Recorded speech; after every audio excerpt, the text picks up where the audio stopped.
Hello, and welcome back to our channel, where we bring you the greatest stories of wealth creation in history. Today, we're diving into the extraordinary story of Frank Winfield Woolworth, a true visionary who forever changed the face of retail. He was a man with a simple, yet revolutionary idea, that people would be willing to buy a wide variety of goods, if they were priced at an affordable, fixed price. From a humble clerk in a small-town store to the founder of a global five-andime empire, his story is a testament to the power of a clear concept, relentless execution, and a deep understanding of the customer. So grab a cup of tea, settle into your favorite chair, and join me as we explore the incredible life and times of Frank Winfield Woolworth. Chapter 1. The Clerical Spark. Frank Winfield Woolworth was born in the small town of upstate New York on April 6, 1852. From an early age, he displayed traits that would define his future: diligence, frugality, and an unwavering determination to succeed. Despite his humble beginnings, young Frank had big dreams. He left school after the 6th grade and started working odd jobs to help support his family. Among these was a stint as a clerk at a dry goods store where he made a meager wage of $1 a week. However, it was here that Frank made an observation that would change his life. He noticed that prices were often inconsistent, and that customers had to spend considerable time bargaining with the sales staff to get a fair deal. It was a cumbersome and inefficient process that left both customers and retailers frustrated. And that's when Frank had a brainwave. What if he created a retail environment where prices were fair and consistent, where customers could browse and buy without the need for haggling? This simple idea was the seed from which the five-and-dime empire would grow. In 1871, driven by his entrepreneurial spirit, Frank joined the McCrory's department store as a clerk at a higher salary of $1 for a week. While this was an increase, his new salary was still insufficient to support his growing family.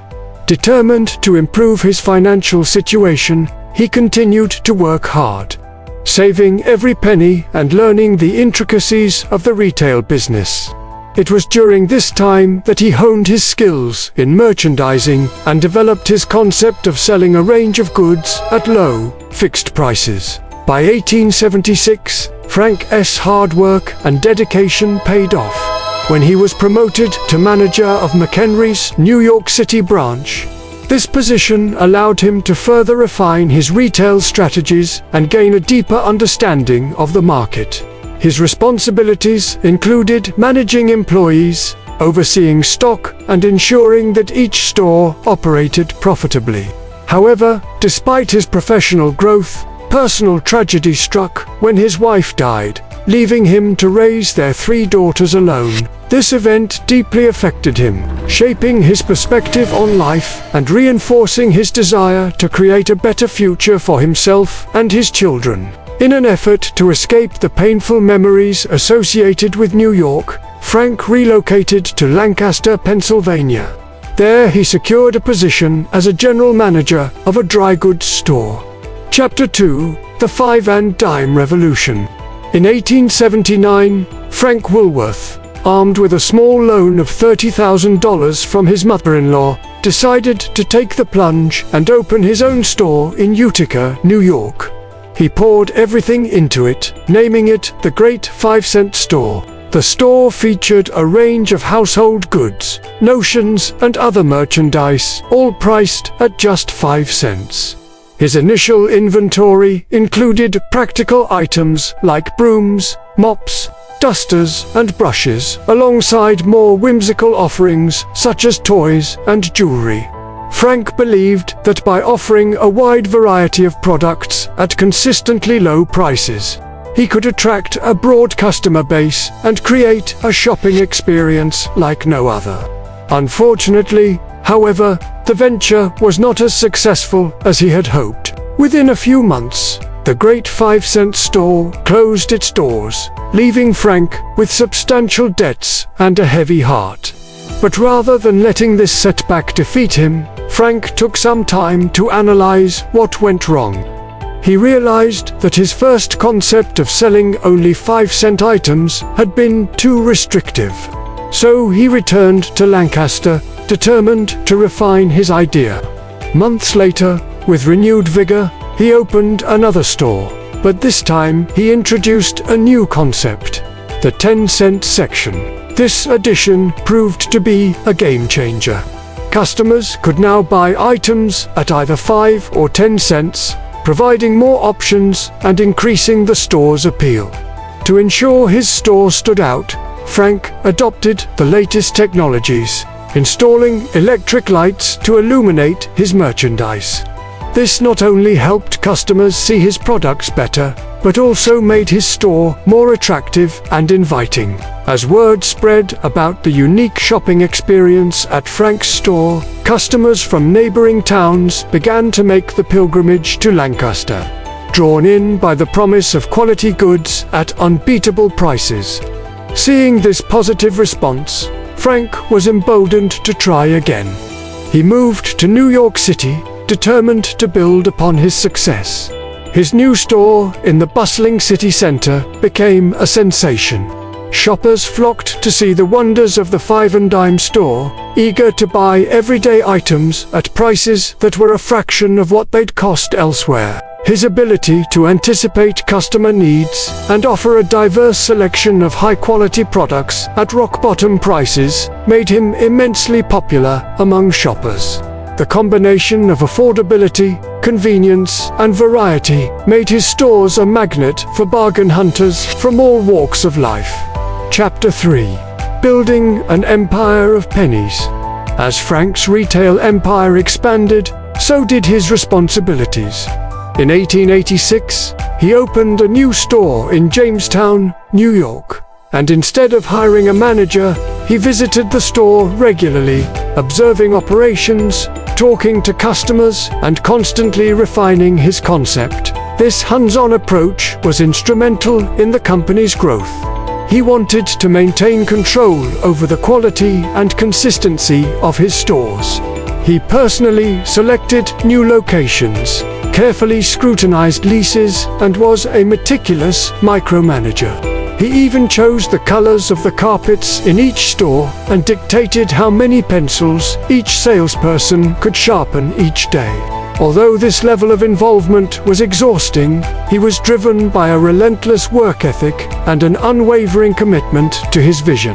By 1896, Frank's empire had grown to include 400 stores across the United States, generating an annual revenue of $20 million. Despite this success, he remained grounded, continuing to emphasize the importance of customer satisfaction and operational efficiency. The success of the F.W. Woolworth Company can be attributed to several factors. One of the most significant was his introduction of open display retailing. Instead of the traditional practice of displaying merchandise on counters behind which sales associates stood, Woolworth placed goods directly on shelves and tables for customers to examine and select. This innovation not only made shopping more convenient, but also fostered a sense of trust and honesty. Customers were free to inspect the merchandise without the perceived need for assistance or oversight. Another key factor in the company's success was Woolworth's emphasis on standardization. Each F.W. Woolworth store was designed to look and function the same, regardless of its location. This uniformity extended to the layout, the fixtures, and the merchandise display.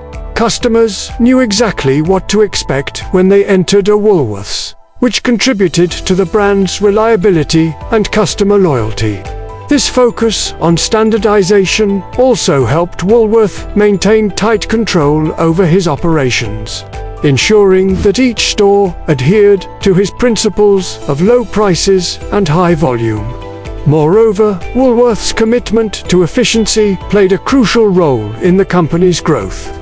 He recognized the importance of minimizing costs and maximizing profits. He bought directly from manufacturers in large quantities, cutting out middlemen and securing the best possible prices. He also implemented a centralized accounting system that allowed him to keep track of inventory, sales, and expenses across all his stores. By controlling his costs and keeping prices low, Woolworth was able to attract customers from all walks of life. Chapter 4: The Woolworth Building and Global Expansion. By the early 20th century, the F.W. Woolworth Company had grown into a national chain, with hundreds of stores across the United States. The company's revenue had reached $100 million annually, making it one of the largest retailers in the country. As the business continued to flourish, Frank decided to treat himself and his employees to a luxurious reward. He commissioned the construction of a new headquarters building in New York City, a structure that would not just serve as a workspace, but would also become a symbol of his success and an icon of the city's skyline.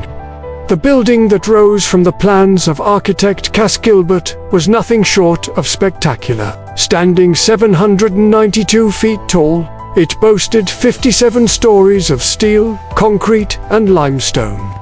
When it was completed in 1913, the Woolworth Building was the tallest in the world, earning the nickname the Cathedral of Commerce. Its majestic facade, adorned with intricate carvings and topped with a majestic spire, dominated the Manhattan skyline. The interior was equally impressive, with soaring marble columns, ornate plasterwork, and a grand staircase that seemed to reach for the heavens. But the building wasn't just a marvel of architecture. It was also a testament to Woolworth's business acumen. Its construction provided hundreds of jobs to architects, contractors, artisans, and laborers, contributing to the economic vitality of the city. Moreover, the building's imposing presence served as a constant reminder of the company's success and stability, inspiring confidence in customers and employees alike. Emboldened by the success of his flagship store in New York City, Frank Woolworth ventured beyond the borders of the United States, taking his concept of fixed-price retailing to new markets. In 1910, he opened the first international Woolworths store in Montreal, Canada. The response was immediate and enthusiastic. Canadian shoppers embraced the concept as warmly as their American counterparts. Recognizing the value of quality merchandise at affordable prices, encouraged by this success, Woolworth's team of executives set their sights on the United Kingdom, where the first store opened its doors in London in 1911. This marked the beginning of Woolworth's journey to becoming a truly global brand. The expansion into Europe presented new challenges, including navigating different languages, customs, and business regulations. However, Woolworth's team was up to the task. They adapted the store's layout and product selection to suit local tastes, while still maintaining the core elements of the Woolworths experience. Chapter 5: An Enduring Legacy of Modern Retail. Frank Woolworth passed away on April 2, 1919, leaving behind a retail empire that was reshaping the way people shopped. Despite his passing, the F.W. Woolworth Company continued to thrive, becoming a staple of American and international retail. Over the years, the company faced numerous challenges, including economic downturns, changing consumer preferences, and the rise of new competitors. Yet, through it all, the Woolworths name remained synonymous with value and affordability. While the original F.W. Woolworth stores are now a thing of the past, their impact on the retail landscape is undeniable. Woolworth's innovations in merchandising, pricing, and store design laid the foundation for modern retail concepts that are now taken for granted. His introduction of fixed prices, wide product selection, and customer-friendly store layouts paved the way for the self-service shopping experience that dominates today. Additionally, Woolworth's emphasis on efficiency and cost control helped establish the framework for mass-market retailers to operate at scale and still deliver competitive prices. Though Frank Woolworth may no longer be with us, his legacy lives on in every discount chain from Dollar General to Walmart. His pioneering work in fixed-price retailing revolutionized the industry and shaped the way consumers shop, forever changing the course of commerce. Thank you all for watching. I really hope that you enjoyed this video. Which era of finance story in history would you like to see us cover next? Let me know your thoughts down below in the comments section. I would also like you to subscribe for more videos.